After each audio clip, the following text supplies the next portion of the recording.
మీకు ఈ విషయం తెలుసా? బెంగళూరులో ఒక మదర్ 38 డేస్ బేబీని వేడి వాటర్లో వేసి బాయిల్ చేసిందంట. ఎందుకు అని కనుక్కుంటే పోస్ట్ పార్టమ్ డిప్రెషన్ వల్ల అని తెలిసింది. బేబీని కనడం ఒక ఎత్తు అయితే ఈ పోస్ట్ పార్టమ్ తర్వాత ఉండే డిప్రెషన్ ఇంకో ఎత్తు. అది ఎవ్రీ ఉమెన్కి కూడా ఉంటుంది. ప్రెగ్నెన్సీ టైంలో అందరూ ఆ ఉమెన్ని చాలా బాగా చూసుకుంటారు. ఆఫ్టర్ డెలివరీ అవ్వగానే వన్స్ అందరూ ఆ మదర్ని కేర్ చేయడం ఆపేసి మొత్తం ఆ బేబీ గురించే ఆలోచిస్తారు.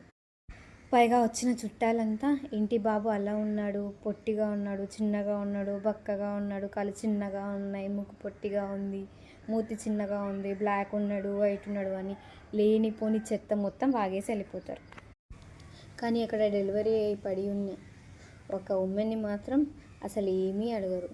తను ఉన్న డిప్రెషన్లో, నిద్ర సరిగ్గా లేక, టెన్షన్స్కి, హార్మోన్స్ ప్రాబ్లమ్స్కి తను ఎంత సఫర్ అవుతుందో, ఎంత డిప్రెషన్లో ఉంటుందో, నీకేం కావాలి, ఎలా ఉంది హెల్త్ అని ఎవ్వరూ అడగరు.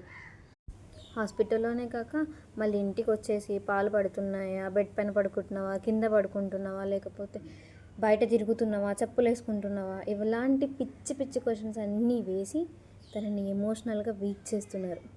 తనని ఒక మిషన్లా కాకుండా ఒక మనిషిలా చూడండి. ఒక ఎమోషనల్ సపోర్ట్ ఇవ్వండి తనకి. ఎవరు ఎన్ని అన్నా హస్బెండ్ మాత్రం తనకి తోడుగా ఉండాలి, తనని అర్థం చేసుకునేలా ఉండాలి.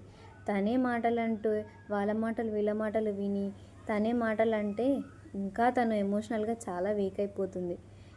కనీసం ప్రెగ్నెన్సీలో తనని ఎలా చూసుకున్నా ఆఫ్టర్ డెలివరీ మీరు తనకి చాలా ఎమోషనల్ సపోర్ట్ ఇవ్వాలి. తను ఎలా ఉంది ఏంటి అనేది మీరే కేర్ చేయాలి. మీరు కాకపోతే ఇంకెవరు కేర్ చేస్తారు? మీరు ప్రెగ్నెన్సీలో తనని ఎంత కేర్ చేసినా అది మీరు ఒక ఫాదర్గా చేస్తున్నట్టు. ఆఫ్టర్ డెలివరీ మీరు కేర్ చేస్తే అది మీరు భర్తగా చేస్తున్నట్టు. భర్తగా తనకి సపోర్ట్ ఇవ్వాలి, కానీ మీరే ఎమోషనల్గా వీక్ చేస్తే ఎలా? మూఢనమ్మకాలు, పట్టింపులు పెట్టుకోకుండా డాక్టర్స్ చెప్పినట్టు చూసుకోండి. Be the change.